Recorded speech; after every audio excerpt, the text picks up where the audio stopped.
Let Sleeping Bear Dunes Lie by Lori Taylor. Chapter 1. Bears times 3. Orange gummy bear, shrieked Sierra. I jerked awake to find not a bear, but C, my best friend, plucking a sticky orange gummy snack out of my hair. Hold still. There, she said, placing it in a napkin. It was camouflaged in your hair. My heart was still pounding from my dream. I don't know how long I'd slept, but the humming of the van's tires meant we were still on the road. Thanks.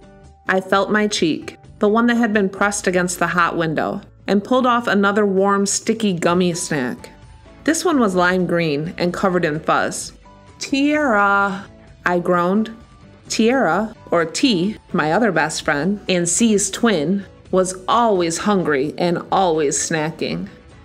Your gummy zoo fruit snacks are all over me. Yeah, they kind of flew all over the place when I opened the package. Sorry, I thought I got them all, T said, shrugging. She was fixing her ponytails when she spied a less hairy red snack on my shoulder and squealed, Cherry Camel, I was looking for you, mister. She popped it into her mouth. The team, T and C and I, along with my Graham and Aunt Kitty and her dog Hunter, were on our way to Sleeping Bear Dunes National Lakeshore in Empire, Michigan. It was our summer vacation, and the trip should be fun, but going to a park named after a bear made me nervous. Not just any bear either, but the great mother bear, Mishawaka, of the famed Sleeping Bear legend. Aunt Kitty, a biologist and naturalist, meaning she studies nature, told us that we're going to Sleeping Bear Dunes to help her park ranger friend with PAW, P-A-W, Park Adoption Week. Whatever that was, it sounded cool. I always wanted a park in the family. We already had an island in the family, Beaver Island, the one some of my wild relatives had come from, and the one we had left just this morning. The ranger had also mentioned to Aunt Kitty that the park was having water problems of the mysterious kind, which got us geeks excited. T and C and I are geeks, Geo-Explorer kids. It's a club we formed. We explore stuff and sometimes poke gross things with a stick, like poop, and collect bones and stones.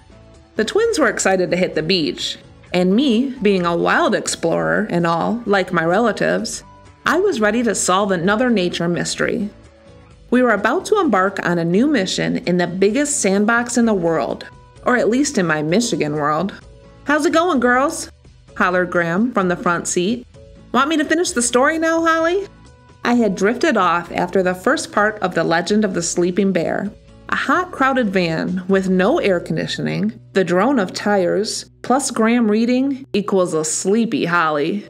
I picked a hairy lemon yellow gorilla snack off the seat and fed it to Aunt Kitty's drool machine basset hound behind me. And the mother bear, Mishawaka, along with her twin bear cubs, escaped the fires of Wisconsin by swimming across Lake Michigan, Graham yelled, reading from my book, Michigan Myths and Legends. This is not your fairy tale Three Bears story, I said to C and T. This is the mother bear and her twin cubs legend. The Goldilocks story is a fairy tale. This one's true. C rolled her eyes at me. The small cubs tired, and the mother crawled up on shore to watch for them and wait for them to join her, Graham continued. But they never did. The Great Spirit took pity on the sad mother and raised up her drowned cubs as 2 islands and set them before her.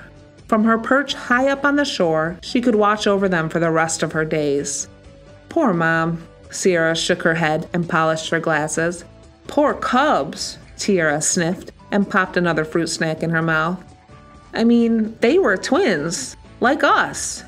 T was emotional when it came to animals, especially baby animals. Poor Shore, I said. Bear claws are long. I can almost see the mother bear ripping up grasses and biting and splintering birch trees, peeling off their bark like cheese sticks.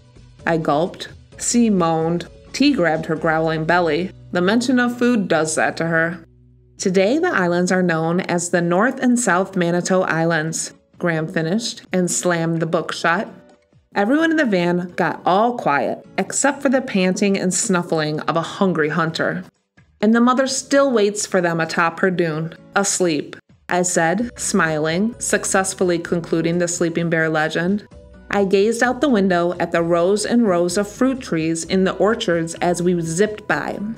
We left Beaver Island this morning, taking the 2-hour boat ride back to the mainland's docks in Charlevoix. Then Mom and Boy, my brother, drove Aunt Kitty's car back home with Kenny, my pet snake, and Wilma, T's hamster, and her babies.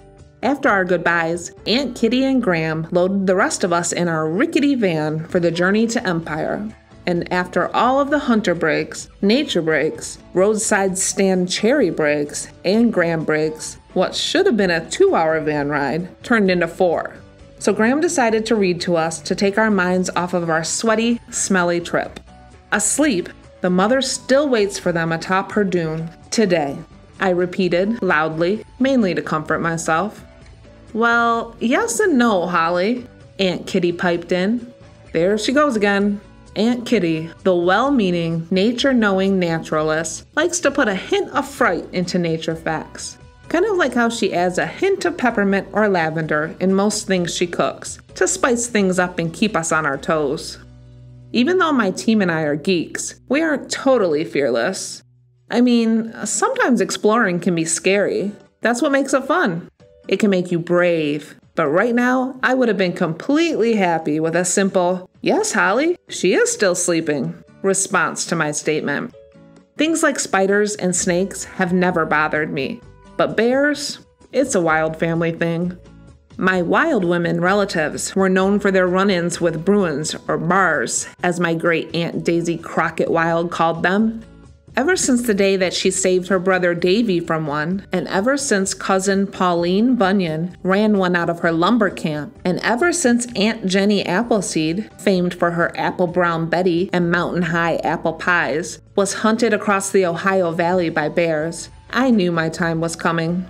If it is my wild fate to one day come face to face with Ursus americanus, aka the black bear, I hoped it wouldn't happen until I'm 25 or 30, really old and worn out.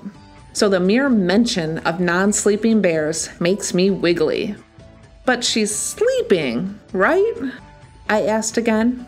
Aunt Kitty giggled. Actually, she's still moving. Every year, the dune erodes and gets smaller. Every day, the winds and storms remove more of her sand. Oh, Holly, the bear walks at midnight, C said, grinning and making claw hands. The thought of the dunes moving was disturbing. My stomach turned. Not at the loss of habitat or sand, but what would happen if Mishamakwa were completely uncovered? Would she wake up? Would she stalk the dunes as a ghost bear? I didn't want to think about that. See that wooded dune over there? That's Alligator Hill, Graham shouted to us, pointing at a tall hill overlooking Sleeping Bear Bay. It looks like a giant monster reptile basking on the shore, C said. I had my fill of reptiles on Beaver Island. No offense to Kenny, said T. I'm ready for good old-fashioned fun, and I'm ready to not see ivy buckthorn for the rest of the summer. As we pulled into the Empire gas station, I started to feel itchy. The kind of itchiness I get whenever ivy buckthorn, our arch enemy, is around. After our run-in with the buckthorns on Beaver Island, I hoped that by now she and her family were long gone. After bears, she is the biggest discomfort of my whole life. But I was sure the itchiness was because I was sticky and sweaty from the long, hot ride. I flicked a grape gummy fish from my new, old, hand-me-down backpack and pulled out my bear bells. I'm ready for bear country now, Mishamakwa, I said, clipping them to my belt. I wasn't taking any chances. None of us wild women ever take chances when it comes to bears.